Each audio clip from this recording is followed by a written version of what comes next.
네, 존경하는 국민 여러분, 김진표 의장님과 선배 동료 의원 여러분, 한덕수 국무총리를 비롯한 국무위원 여러분, 더불어민주당 김병주 의원입니다. 대한민국은 총체적 위기 상황입니다. 안보, 민생, 경제 삼중 위기입니다. 이같이 국가 위기 상황에서 우리 모두가 단결해도 모자랄 판에 윤석열 정부는 위기 극복에는 관심이 없고 50년 전 이념전쟁에 갇혀 국민 분열과 갈등만 조장하고 있습니다. 관련하여 질의하겠습니다. 국무총리님 나와주세요.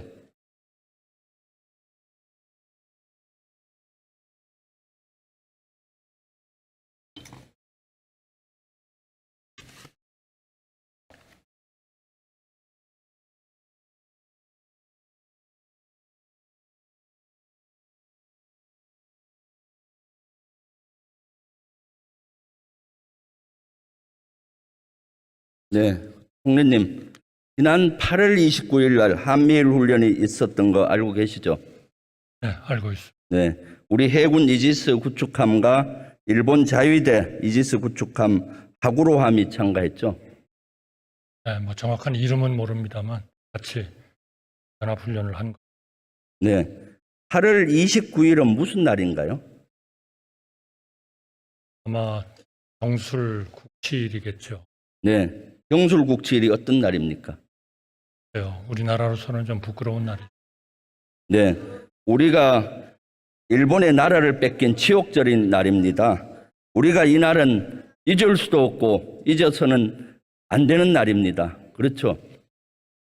우리나라의 힘이 약해서 그런 일들이 벌어졌다고 생각하면 우리의 그런데 자강 능력과 국방 능력을 확충하기 위한 그런 훈련과 또 우리의 무기 체계의 정비 이런 것들은 열심히 해야 하는 것을 각오해야 하는 또 하루이기도 된다고 생각합니다. 경술국치일에 우리 힘을 키우는 데는 동의합니다. 독도 수호훈련은 못할 망정 어떻게 일본 자위대함과 같이 연합훈련을 할 수 있습니까? 이거 타당하다고 생각하십니까?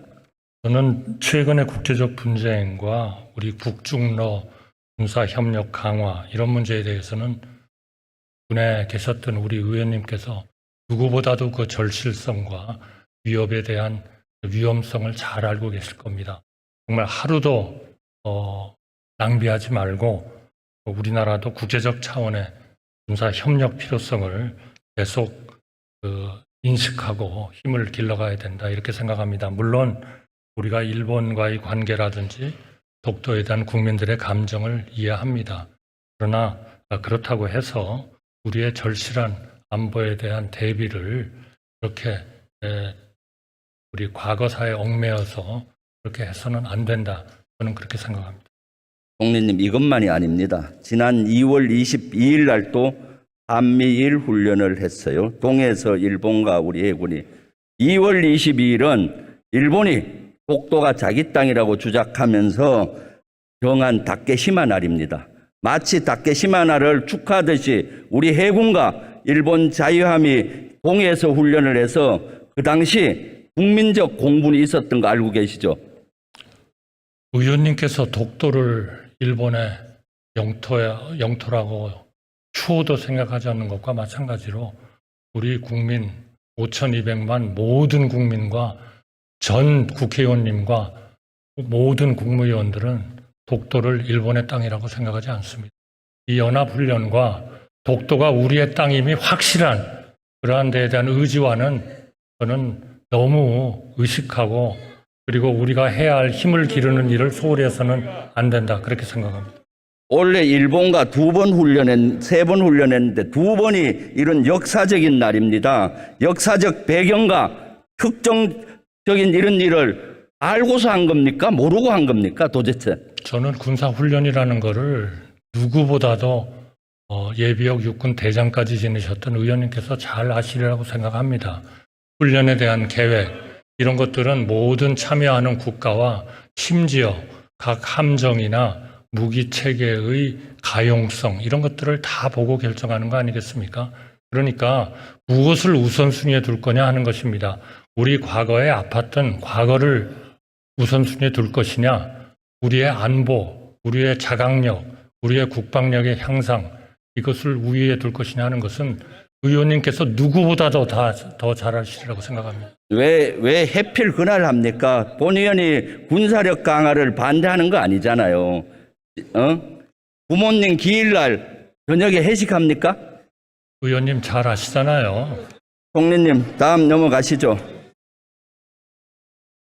오늘이 순직한 해병대 최상병에 49제가 있는 날입니다. 오전에 49제가 했다고 합니다. 구명조끼 한 장만 입었어도 살릴 수 있었는데 너무나 황망합니다. 그래서 지난번에 제가 장례식장 가서 군 출신으로서 또 국방위 간사로서 유가족께 죄송하다는 말밖에 나오지 않더라고요.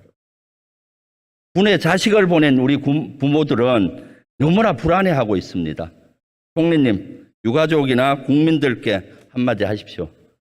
물론 우리 의원님께서도 그 장례식장 내지는 그 조문을 했으리라고 저도 생각합니다만, 저도 그 조문을 표하기 위해서 갔었습니다. 그리고 대통령께서는 이 최상병에 대한 그러한 국가에 대한 공헌과 그리고 우리 국가로서 모든 최선의 예우를 다 해야 한다, 이렇게 담화문과 유사한 그러한 입장을 밝히셨습니다. 그리고 해병대 모든 분들, 그리고 우리 국방부 장관을 비롯해서 모든 분들이 다 가서 조문을 하고 우리 최상병의 그 국가를 위한 그러한 그 사망에 대해서 다 애도하고 가슴 아프게 생각을 했습니다.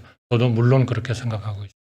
네, 최상병 순직 사건을 진실을 밝히는 수사가 철두철미하게 했어야 되는데 이것이 또 국민의 명령이기도 하죠. 그런데 갑자기 이것이 집단 항명 사건으로 둔갑해 버렸습니다. 이 사안에 대해서 총리님은 보고를 받으셨습니까? 어땠습니까? 뉴스를 보고 알았습니까? 네, 저도 구두 보고를 받았습니다. 네? 구두 보고를 받았습니다. 구두 보고를 받으셨습니까? 이 사건은 7월 30일까지는 수사가 잘 됐는데 7월 30일 날 장관께 보고를 했습니다.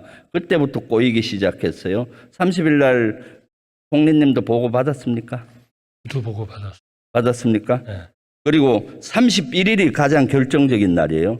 대통령실에 수석 비서관 회의를 대통령이 주관했고 이때 박대령의 증언에 의하면은 대통령이 노발대발하고 장관께 전화했다. 이런 사항도 공유를 받으셨죠? 저는 의원님께서 왜 그렇게 일방의 얘기를 듣고 이렇게 저한테 아니, 질문을 공유를 하시는지 받으셨습니까? 저는 좀 이해하기 어렵습니다. 우리 군의 체계라는 것은 의원님께서 누구보다도 잘 아시지 않습니까? 상명하복의 엄격한 기틀 위에서 국가의 안보를 지키고 또 우리 군인들의 생명을 지키는 그러한 엄격한 군 아닙니까? 그것이 국방부 장관이 그러한 권한이 없는데도 불구하고 어떠한 그 권한을 행사했다 그러면 그건 큰 문제죠. 그러나 지금 예규리서부터 시작해가지고 며칠 동안 우리가 분명히 아는 것은 국방부 장관의 권한 내에서의 그러한 적법한 권한의 행사였다 하는 것은 아마 다 동의하실 겁니다. 그런데 왜 그런데도 불구하고 지금도 그게 아니다. 저는 정말 이해하기 어렵습니다.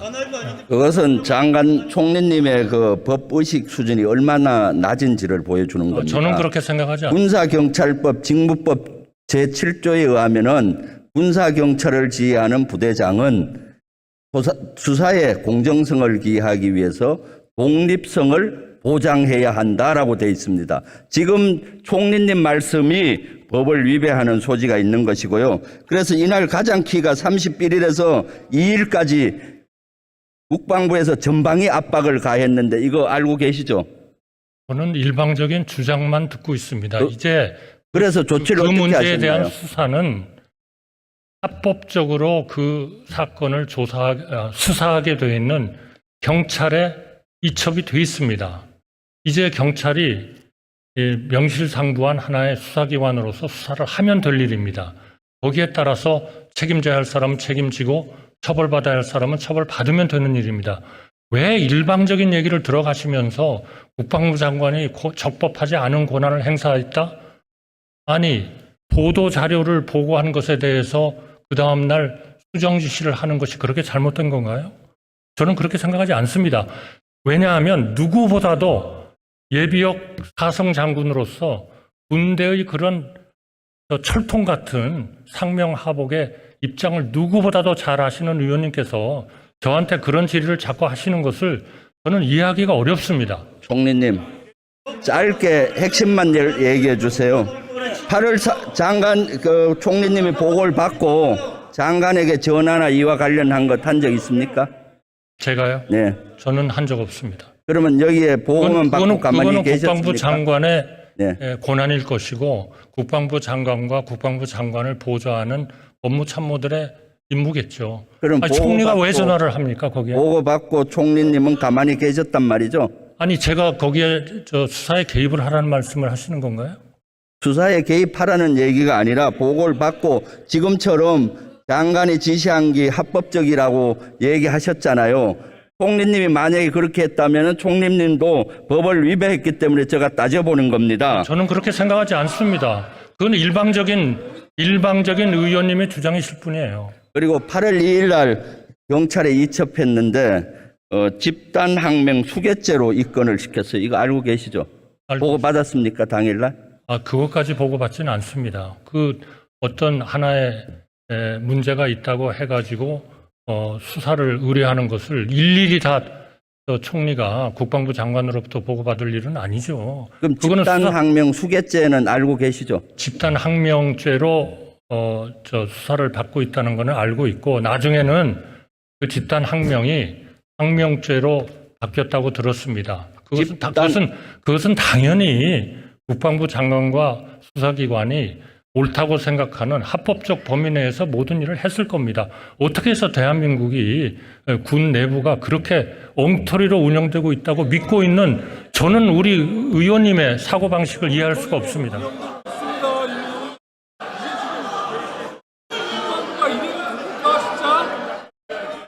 조용히 하세요. 집단항명 수괴죄의 원인이 전화를 했는데 세 사람이 전화를 안 받아서 모의하는 것 같아서 집단항명 수괴죄로 하고 집단항명했다는데 그것도 알고 계시죠?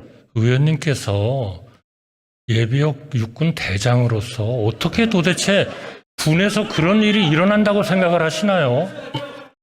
제가 듣기로는 맨 첫 번에는 모두 다 전화를 안 받기 때문에 이거는 집단으로 항명을 하고 있는 거구나라고 판단을 했다고 저는 보고 들었습니다. 그런데 나중에 보니까 수사단장이라고 하는 분이 국방부 장관도 모든 본인이 보고한 안건에 대해서 완벽하게 동의를 하셨기 때문에 이대로 가도 된다. 이렇게 또 거짓말을 한 것 같습니다. 그러니까 그 거짓말에 따라서 부하인 2명은 따른 것이기 때문에 그거는 집단 항명의 범죄에 동일하게 취급할 수는 없다. 이렇게 생각을 하고 집단 항명에서 항명으로 바꾼 것으로 저는 그렇게 보고를 받았습니다. 이 사건으로 국방부 장관이 경질된다고 언론에 나오던데 사실입니까? 글쎄요. 그런 것을 조사도 되지 않은 상태에서 그런 조치를 할 수 있는지는 저는 제가 그러한 데에 대해서 일종의 의견을 내야 하는 그런 입장에서 보면 저는 그런 것은 지금은 적절치 않다. 또 그 문제에 대해서 제가 언급하는 것도 적절치 않다 이렇게 생각합니다. 이미 후임자 3명을 인사검증하고 있다고 들었습니다. 자, 총리님은 여기에 대해서 어떤 정보도 없습니까? 저는 말씀드릴 상황이 아니라고 말씀드리고 있는 겁니다. 그럼 총리님은 여기에 패싱되고 있습니까? 패싱이 되는지 안 되는지에 대해서 제가 의원님께 동의를 하거나 또는 반대를 해야 할 이유는 없다고 생각합니다. 말씀드리지 않겠습니다. 본 의원이 판단하기에 국방부 장관이 대통령 책임을 전부 떠안고 본인이 모든 걸 했다라고 지금 하는 것으로 보여요. 이 사항에서 경질한다면은 토사구팽되는 거죠, 실제. 그런 걸 잘 염두에 두시고 저는 장관을 경질할 것 같으면은 총리도 스스로 이런 총체적인 위기를 지고 사퇴해야 된다고 생각을 합니다. 총리님, 후쿠시마 오염수 지금 방류하고 있는데 직격탄을 받고 있는 것이 누군지 아십니까? 가장 직격탄을 받는. 당연히 백만 수산인들이죠. 어느 누가 지금 그 문제를 과학적으로 지금 의원님께서 만약 위험하다고 하신다면 위험하다는 그 주장을 누가 믿겠습니까? 대한민국에서. 가장 직격탄을 받는 것은 해군입니다. 해군은 글쎄요. 바다의 물을 먹고 있는 거 아시죠? 바다의 물 먹고 있는 거 아십니까? 모릅니까? 그 물은 다 정수가 될 거고요. 그리고 바닷물이 위험하지 않다는 거는 지금 조사가 매일매일 나오고 있는데 어떻게 해서 의원님께서 그렇게 말씀을 하세요? 해군은 조수기를 이용을 해서 바닷물에 짠물을 제거해서 청수를 만들어서 사용을 해요. 네, 그런데 조수기는 방사능을 거를 수가 없습니다. 그래서 그 물을 먹게 되면은 방사능이 오염된다면은 방사능 그걸 그대로 먹게 되는 겁니다. 알고 있습니까? 아니,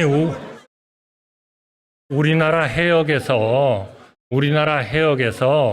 이번에 방류와 관련해서 200곳에서 검사를 하겠다고 하고 매일 하지는 못하겠습니다만 계속 검사를 하고 있고 심지어 일본 해역의 바깥에 공해에 가서도 지금 검사를 할 그런 계획을 세우고 있는데 어떻게 해서 도대체 해군이 방사능에 오염된 물을 먹는다. 이건 정말 대한민국 5,200만 누가 들어서 정말 이걸 이해할 수 있겠습니까? 그럼에도 불구하고 총리님, 해군이 방사능 측정 장비를 아직 한 대도 가지고 있지 않은 거 알고 있습니까? 그러면 필요하시다면 앞으로 그거는 그 장비를 갖추도록 본 의원이 해드려야죠. 작년부터 노래를 불렀어요. 해드려야죠. 그래서 이번에 5대가 10월에 배치가 돼요. 5대 갖고는 턱없이 부족합니다. 지금 총리님이 계속 오염수 안전하다, 또 국민의힘에서 안전하다 하니까 해군의 안전마저도 등한시하는 거 아닙니까? 의원님, 아닙니다. 방사능 측정 장비는 해군에 의원님. 꼭 필요한 겁니다. 의원님, 정말 왜 이렇게 해군의 안전은 등한시하는 겁니까? 제가 하는 말을 오해시키지 마세요. 우리 해군은 다 우리 국민들의 해군입니다. 의원님께서 또 해군을 거기서 갈라치시려고 하시는 겁니까? 그거는 아니잖아요. 그러면 도대체 어느 해군을 방사능에 오염된 물을 먹게 하는 그런 정부가 어디 있습니까? 의원님 계실 때 그런 생각을 해보기라도 하셨어요? 안 하셨을 거 아니에요.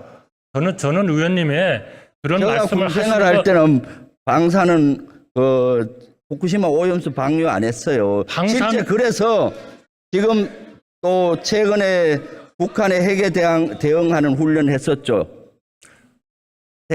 북한 핵에 대응하는 훈련 하셨죠. 글쎄요, 저는 뭐 군사 전략에 대해서 아니 민방위 훈련도 했잖아요. 아 그렇죠. 예, 민방위는 했습니다. 총리님 주관하에 대비하는 민방위 훈련 하지 않았습니까? 저는 지금 군사 훈련을 말씀하실 줄 알고 설마 군사 비밀을 저보고 지금 누설하라고 하시는 줄 알고 제가 지금 깜짝 놀란 겁니다. 네. 무슨 민방위 훈련 이번에 방송에 대대적으로 핵 대비해서 했다는데 그것이 무슨 군사 기밀 누설입니까? 아니 제가 지금 의원님의 질문을 군대에서 이번에 핵 대응 훈련을 했느냐 그런 걸로 제가 알고 의원님께서 그런 질문을 하실 리가 없다. 제가 이렇게 생각하고 깜짝 놀란 겁니다. 끝까지 얘기를 듣고 하세요. 지레짐작하시지 말고. 북한의 핵에 대응해서도 해군에는 핵 측정 장비가 필요해요. 군함에 그거 빨리 예비비 투입해서라도 해줘야 된다고 생각하는데 어떻게 생각하세요? 네, 필요하다면 그렇게 하겠습니다. 지난번에 의무경찰 부활에 대해서 23일 날 발표하셨었죠? 발표하셨었죠? 총리님 질의에 핵심적인 답만 하세요. 지금 제가 질문하면은 서울을 얘기한 부산을 얘기하세요. 아니 지금은 의원님의 시간을 뺏는 것은 아니지 않습니까? 양해해 주십시오. 우리의 이상 범죄를 막기 위해서 경찰이 현재의 인력을 재배치 구조조정을 해서 우선 그러한 인력을 확보하고 그리고 필요하다면 여러 가지 대안을 검토한다 하는 것을 발표한 적이 있습니다. 그러니까 그 발표에서 비판이 많아지니까 하루 만에 필요시 검토한다고 한 단계 낮추셨죠. 아니 아직 협의에 들어가지도 않았는데 그거를 갖다가 뭐 하고 말고가 그럼 앞으로 어떻게 하실 겁니까? 필요하다면은 협의를 해야죠. 국방부. 이것을 발표하기 전에 국방부하고 협의했습니까? 아니 협의를 이제 하겠다고 제가 발표를 한 거 아닙니까? 그런데 국방부하고 사전에 충분히 협의는 못하죠. 아니, 제가 국방부 장관께 말씀은 드렸습니다. 아마 필요하면 이런 협의가 갈 겁니다. 협의를 해주세요. 이렇게 말씀을 드렸죠. 그날 경찰청장과 국무총리님은 7천에서 8천 명 정도 하고 7, 8개월이면 한다고 했어요. 그런 발표 전에는 이미 국방부와 충분한 어느 정도 사전 협의가 되고 가능성을 있으면 해야 되는 거 아닙니까?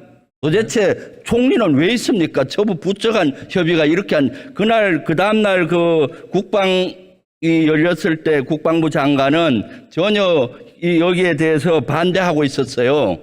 아니 반대는 하실 수 있지만 협의를 정부에서 드렸는데 그거를 반대한다 하는 입장은 아니었을 겁니다. 아직 협의에 들어가지도 않았는데 어떤 걸 반대합니까?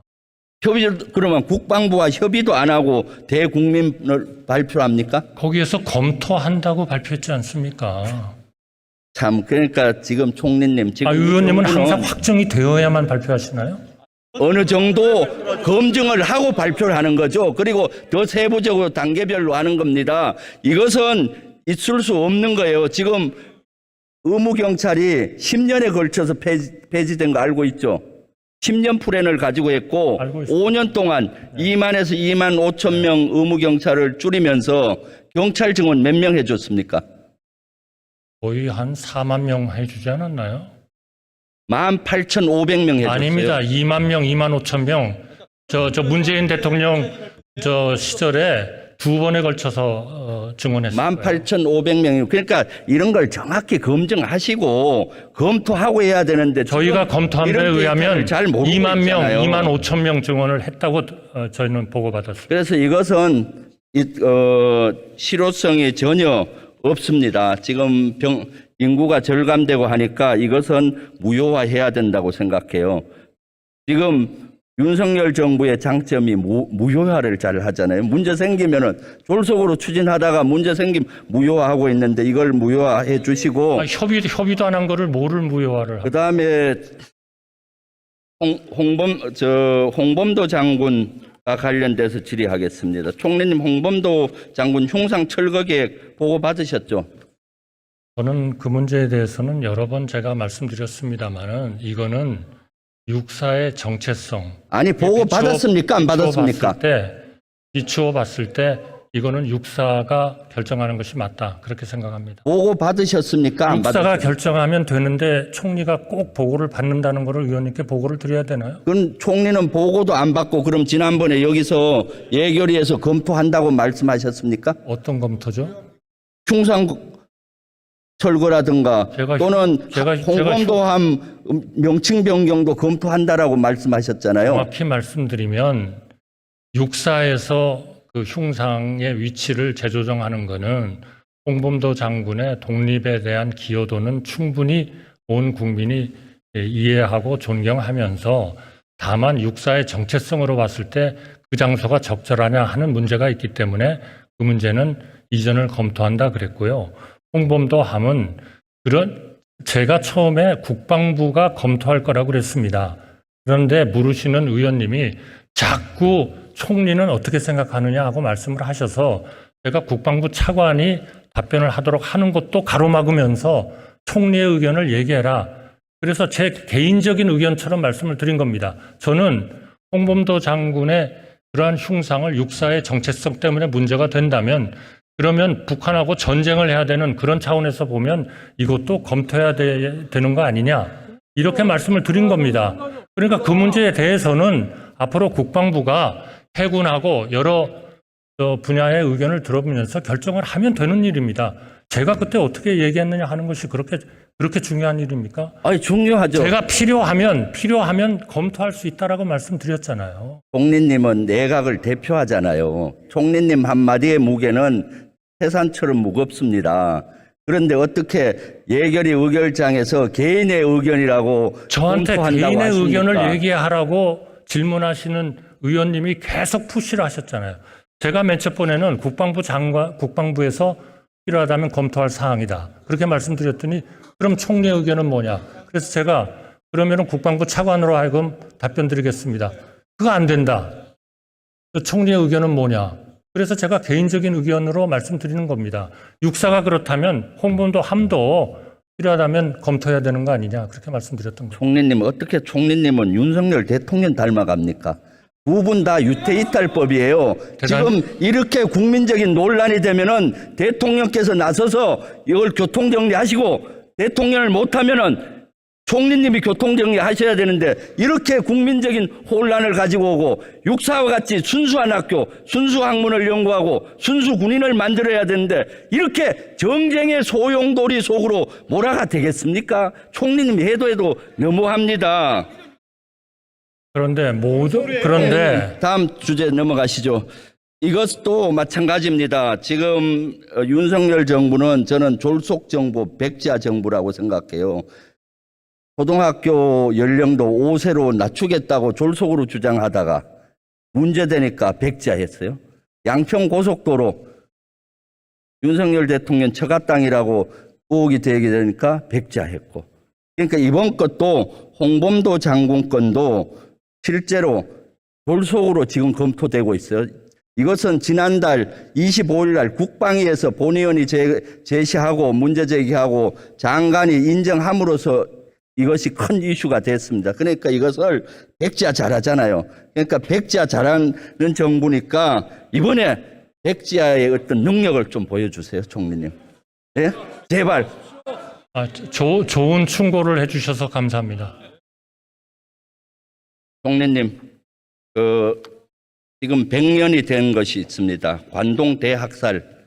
이거 정부 입장이 뭡니까?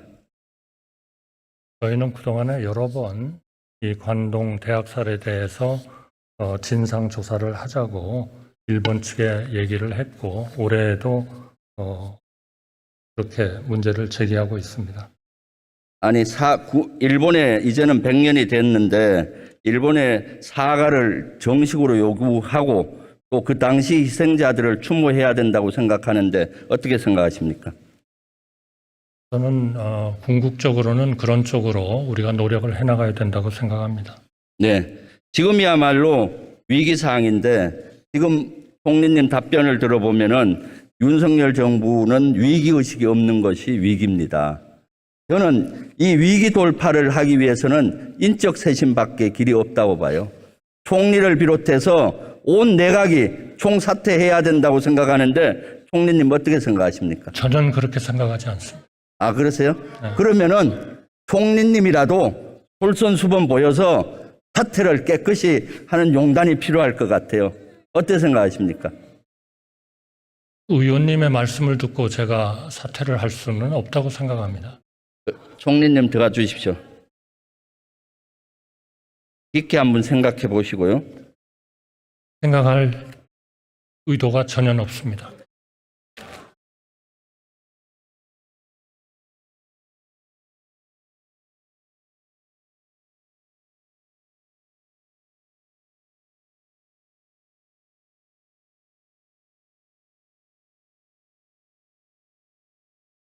국민 여러분, 윤석열 정부는 현재 진영 논리에 갇혀서 위기 극복을 제대로 못하고 있습니다. 공산주의 전체주의 망령을 쫓고 있는데 어서 빨리 깨어나십시오. 지금 윤석열 정부야말로 국민 분열시키고 이런 것들이 윤석열식 전체주의고 검찰식 전체주의입니다. 제발 각성하십시오. 감사합니다.